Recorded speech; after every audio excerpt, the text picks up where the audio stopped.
৩৯ জন স্ত্রী, ৯৪ জন সন্তান, এক ছাদের নিচে ২১০ জন মানুষের এক পরিবার, যাদের রান্না হয় একটাই রান্নাঘরে। প্রতিদিন ২১০ জনের খাবার। শুনে মনে হচ্ছে কোনো বানানো গল্প, অথচ এই পরিবারটা সত্যি, বাড়িটাও সত্যি। আর সবচেয়ে অবাক করা ব্যাপার, এটা আমেরিকা আফ্রিকার কোনো দূর দেশে না।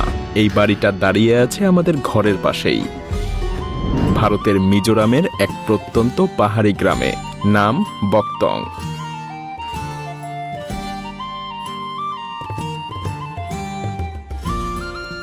রাজধানী আইজল থেকে গ্রামটার দূরত্ব মাত্র ৭০ কিলোমিটার।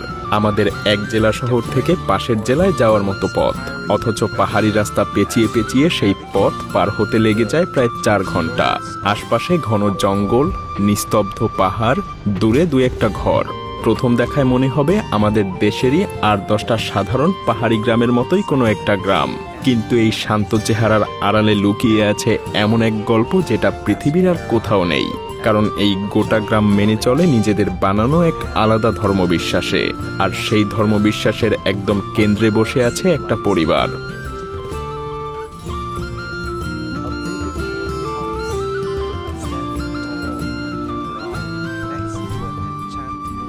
বাড়িটার ভেতরে ঢুকলে প্রথমে আপনার মনে হবে আপনি কোনো স্কুলে ঢুকে পড়েছেন। বিশাল একটা কমন রুম। এত বড় হলঘর সাধারণত থাকে বড় কোনো প্রতিষ্ঠানে, কারোর বাসার ঘরে না।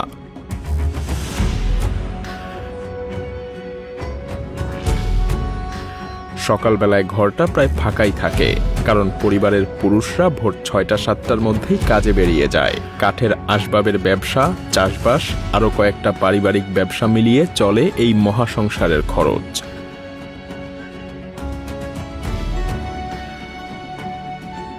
আর থাকার নিয়মটা শুনলে অবাক হবেন। প্রতিটা মা তার নিজের সন্তানদের নিয়ে পায় আলাদা এক একটা ঘর। ঘরের ভিতরেই হোস্টেলের মতো সারি সারি বিছানা, এক ছাদের নিচে যেন অনেকগুলো ছোট ছোট পরিবার। আর এই সবগুলো পরিবার মিলে একটাই পরিবার। নিচতলার রান্নাঘরটা এই বাড়ির আসল ইঞ্জিন।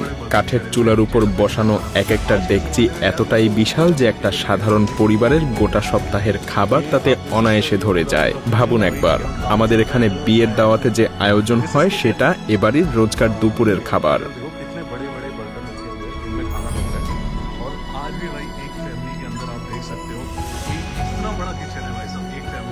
করিডোরে অফিসের মতো ওয়াটার কুলার, বাইরে থেকে এমন সাইজের জেনারেটর যেটা সাধারণত বসে কারখানায়।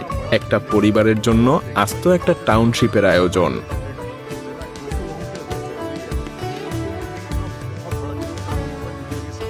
কিন্তু প্রশ্ন হলো, এই অসম্ভব সংসারটা বানালো কে?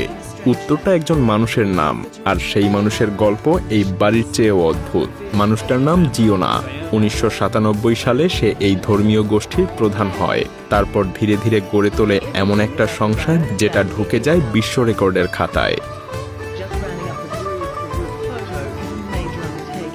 ৩৯ জন স্ত্রী, ৯৪ জন সন্তান।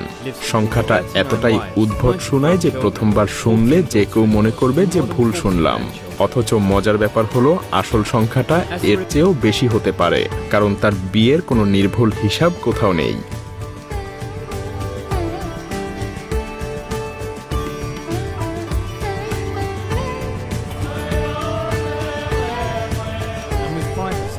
এমনকি তার নাতিকে জিজ্ঞেস করলে সে তার নিজের ভাইয়ের সংখ্যাটাও নিশ্চিত করে বলতে পারে না ৩০ নাকি ৪০। একবার নিজের পরিবারের কথা ভাবুন।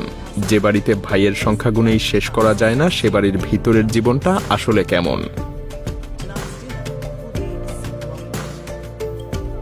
এই জীবনটা চলতো এক নিখুঁত নিয়মে। কমবয়সী স্ত্রীরা থাকতো নিচতলায় জিওনার ঘরের কাছে, বয়স্ক স্ত্রীরা উপরের তলার ডরমেটরিতে। সব সময় ৬-৭ জন থাকতো তার দেখাশোনার দায়িত্বে। অনেক স্ত্রী গোটা সংসার জীবনে তার কাছে থাকার সময় পেয়েছে সব মিলিয়ে মাত্র ১ সপ্তাহের মতো। কেউ কেউ এই জীবন ছেড়ে চলেও গেছে।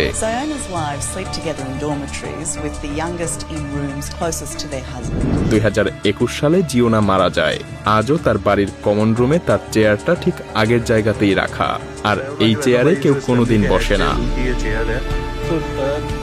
somebody can sit here or no? No, nobody sits here. কিন্তু প্রশ্ন হলো, একটা মানুষ এতগুলো বিয়ে করার সাহস পেল কোথা থেকে?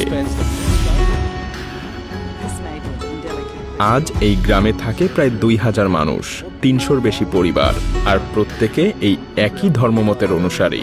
ধর্মটার নাম চানাপল। গ্রামে ঢুকলেই চোখে পড়বে জিনিসগুলো। পরিবারের নিজস্ব চার্চ, নিজস্ব স্কুল, এমনকি নিজেদের টেনিস কোর্ট আর বাচ্চাদের খেলার পার্ক পর্যন্ত।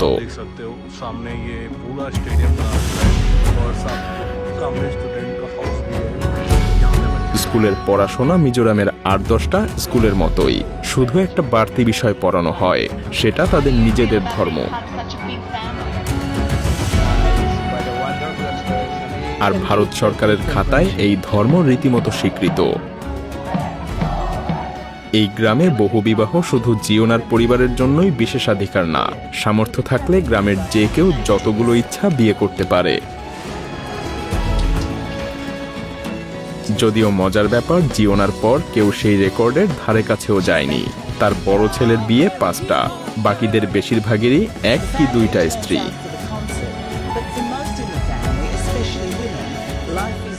অথচ এত কিছুর পরেও এই পরিবারটা দুনিয়ার চোখ থেকে পালিয়ে বাঁচে।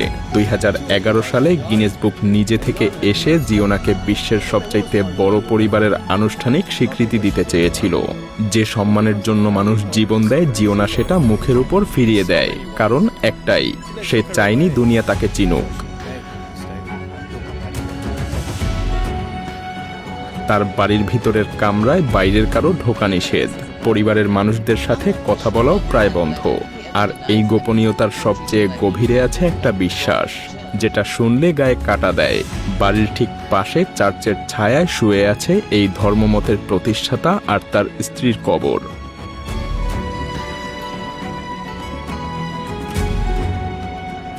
কিন্তু জিওনার ব্যাপারে এই গ্রামের মানুষ তার মৃত্যু শব্দটাই মানে না। তাদের বিশ্বাস জিওনা মারা যায়নি, সে ঘুমিয়ে আছে, আর সে একদিন জেগে উঠবে, আর সেদিনই শেষ হয়ে যাবে এই পৃথিবী। তবে একটা প্রশ্ন থেকেই যায়, আমাদের সমাজের 3 ভাইয়ের যৌথ সংসারও যেখানে কয়েক বছরেই ভেঙে টুকরো হয়ে যায়, সেখানে 210 জন মানুষ দশকের পর দশক ধরে একটাই সংসার হয়ে টিকে আছে কিসের জোরে? ভালোবাসা, বিশ্বাস, নাকি একজন ঘুমন্ত মানুষের জেগে ওঠার ভয়ে?